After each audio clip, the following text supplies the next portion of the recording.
Oke, assalamualaikum warahmatullahi wabarakatuh. Kita lagi ada sharing nih teman-teman nih. Jadi ada modus penipuan. Ini penipuan tidak hanya bisa dikatakan di bidang otomotif ya. Ini penipuan modusnya bisa digunakan di segala bidang, digunakan di segala bisnis. Jadi kronologinya gini, beliau ini Mas Fauzi, klien saya, beliau booking inspeksi mobil Fortuner. Nah, karena beliau nggak bisa datang, kita dikasih nomornya nih. Kita dikasih nomornya penjual, namanya Muhammad Agustian VRZ. Jadi tipe VRZ yang mau dibeli. Nah, kita kontakkan dong, karena Mas Fauzi ini sudah booking sama kita kalau nggak salah kemarin pagi jam 8. Nah, saya chatting ke Mas Agustian ini dan jawabannya kan saya blokir ya. Jadi jawabannya itu nggak bisa, awalnya tuh nggak bisa saya telepon nggak bisa jam pagi, itu nggak bisa, akhirnya minta siang jam 12 saya kan 12.30. Nanti saya kabari ya Pak habis duhur. Soalnya ada jadwal lagi kita jam 2. Siap, nanti diinfo lagi. Nah, oke. Jadi pagi nggak bisa nih dia. Saya telepon janjian sesuai dengan kesepakatan jam 8 kita cek nggak bisa. Nah, kemudian kita nego jam 12.30. Nanti dikabari lagi. Oke, berarti kan belum jelas ya. Oke, belum jelas. Tapi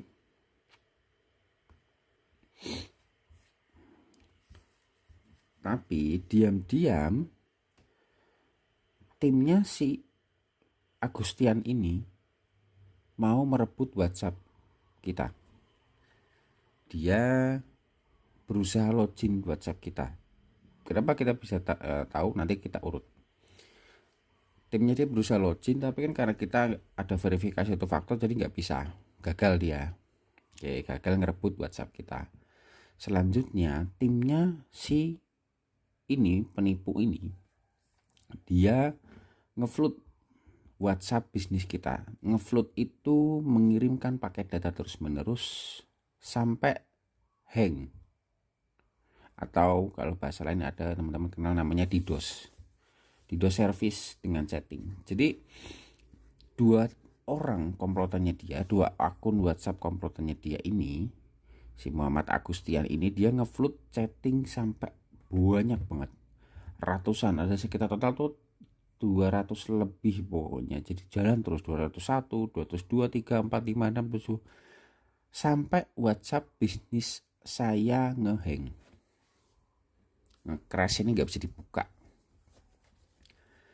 Nah, WhatsAppnya nge-crash, saya nggak bisa ngubungin Mas Fauzi.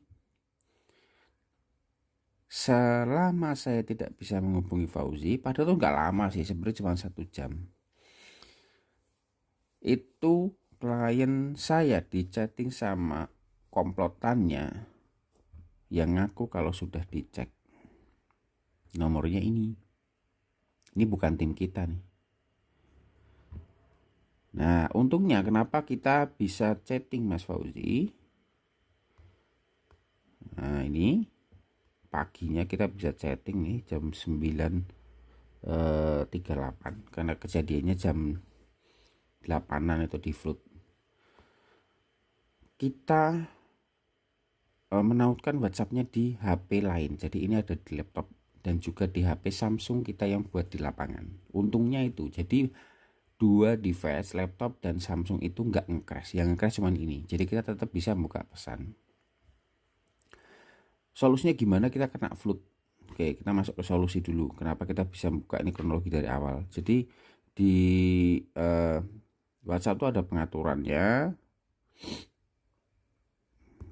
namanya di privasi, kemudian lanjutan. Nah, ini blokir pesan akun tidak dikenal jika melebihi volume tertentu. Nah ini, jadi ini harus di on kan, ini di on kan biar nggak dilacak IP kita. Ini juga di on kan. 3 ini saya on kan melalui WhatsApp handphone Samsung yang digunakan di lapangan. Nah kemudian selesai di on kan, saya hapus dan saya blokir 2 nomor yang ngeflood chatting tersebut. Clear kan masalah, udah nggak ada flood lagi. Tapi WhatsApp saya ini iPhone masih nge-crash, WhatsAppnya CS saya masih nge-crash. Saya hubungi Mas Fauzi. Ya tadi setelah saya hubungin, ada yang mengatasnamakan, nah karena anggota kita belum ada yang ngecek, ada yang mengatasnamakan AirTag. Jadi sudah ada yang ngecek nih. Nah kita baru ambil kesimpulan, fix menipu Mas. Tadi pagi ada yang WA bisnis saya, ada yang mau bajak, alhamdulillah gagal. Nah kayaknya dari penipu, dengan iming-iming dia butuh uang. Jadi kronologinya, motifnya, si Muhammad tadi ini, Agustian, dengan komplotannya berusaha untuk menghold kita agar tidak chatting ke customer dalam beberapa waktu ke depan. Harapannya selamanya, karena berusaha mau ngerebut WhatsApp bisnis kita.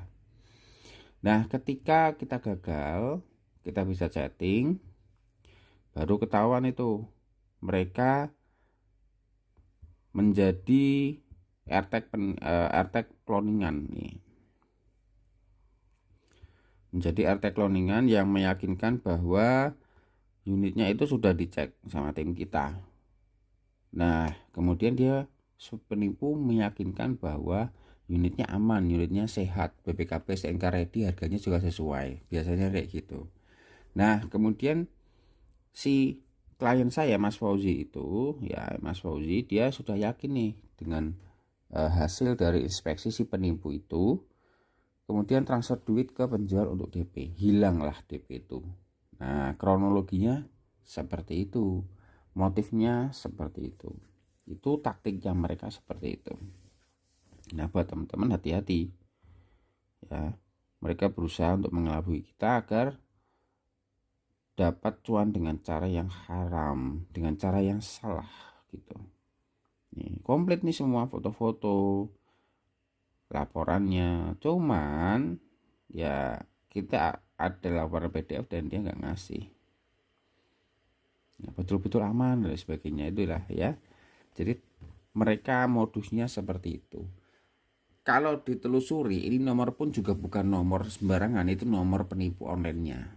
Tujuannya apa sih nomor penipu online-nya itu mengelabui dengan cara berpura-pura menjadi AirTag?